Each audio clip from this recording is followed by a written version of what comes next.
हरे कृष्णा कृष्णा कृष्णा हरे हरे, हरे राम राम राम हरे हरे। दोस्तों, उस समय की बात है ये जब नया युग आने वाला था, कलयुग का प्रारंभ होने वाला था। तो राजा परीक्षित जी शिकार के लिए निकले थे वन में। तो उनके सामने काल नाम का एक आदमी आया और बोला कि मुझे आपकी शरण चाहिए, मुझे अपने शरण में ले लो। तो परीक्षित जी ने बोला कि मैं नहीं ले सकता आपको। तो काल जी बोलते हैं कि नहीं, आपको शरण में लेना ही पड़ेगा, आप राजा हैं, किसी को ऐसे मना नहीं कर सकते। तो कह रहे अच्छा।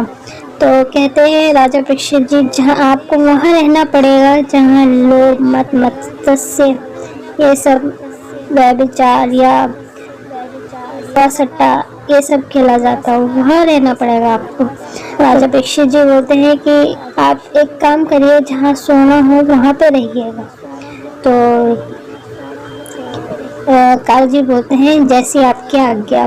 तो राजा परीक्षित जी के ऊपर जो मुकुट होता है वहाँ पे काल बैठ जाता है, क्योंकि जो मुकुट था वो स्वर्ण का था। तो स्वर्ण का था तो वो काल था, कुछ भी कर सकता था। तो वो क्या करता था, राजा परीक्षित जी के दिमाग को घुमा देता था। कुछ नहीं, मतलब उनको समझ नहीं आता था कि मैं क्या कर रहा हूँ। तो एक दिन जब वो शिकार के लिए निकले हुए थे, तो वो वन वन भटक रहे थे शिकार के लिए। तो उन्हें बहुत जोर की प्यास लगी, और प्यास लगी तो वो पानी इधर उधर ढूंढने लगे कहीं मिल जाए। तो उन्हें एक आश्रम मिला सामने। तो वहाँ पे एक मुनि जी थे जिनका नाम था सम्मत जी। वो बहुत ही ध्यान में लीन थे। तो उनके पास जाते हैं परीक्षित जी और बोलते हैं कि आप मेरी सहायता करें, मुझे बताइए कहाँ पानी मिलेगा। तो इतने ध्यान में लीन थे कि उन्हें कुछ समझ नहीं आया, मतलब कुछ सुनाई नहीं दे रहा था। तो कुछ सुनाई नहीं दे रहा था तो फिर उन्होंने राजा परीक्षित जी के सर पर तो काल पड़ा था, तो वो कुछ भी करा सकता था।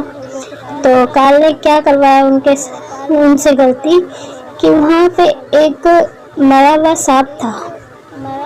वो राजा परीक्षित जी ने सम्मत जी के गर्दन में डाल दिया। गर्दन में डालने के बाद अब वो चल दिए। जब उनके बेटा आया श्रृंगेरी जी, तो उसने देखा ये किसने करा। तभी उन्हें गुस्सा आया और श्राप दे दिया कि जिसने भी ये काम किया है वो आज से 7 दिन बाद उसकी मौत हो जाएगी। तो जब ऋषि जी थे जो ध्यान में लीन थे, वो जब बाहर आए अपने ध्यान से, तो देख के वो भी चौंक गए कि ये किसने किया। तो अपने बेटे से बोलते हैं कि बेटा ये किसने करके गया है। तो कह रहे कि उसका जो भी करके गया है पिताजी, कोई बात नहीं, उसको मैंने दंड दे दिया है, उसकी 7 दिन बाद मौत हो जाएगी। तो सम्मत ऋषि बोलते हैं ये ऐसे क्यों किया आपने।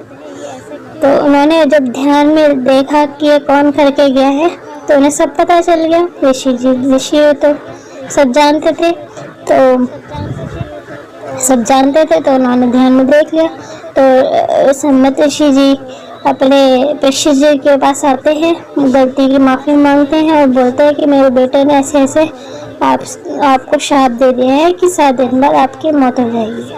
तो परीक्षित जी बोलते हैं सम्मत ऋषि जी से, तो मैं इतने 7 दिन में क्या करूं, ऐसा क्या करूं जो मतलब मेरा कल्याण हो। तो सम्मत ऋषि जी बोलते हैं कि आप एक काम करिए, सुखदेव जी के पास जाइए, उनसे भागवत कथा सुनिए 7 दिन। आपको 7 दिन के बाद आपको कल्याण की प्राप्ति होगी। तो उन्होंने सुखदेव जी से 7 दिन की कथा सुनी और 7वें दिन सुनने के बाद अपना कल्याण मतलब मोक्ष की प्राप्ति की। तो इसीलिए ये वजह है कि 7 दिन कथा होती है। राधे राधे।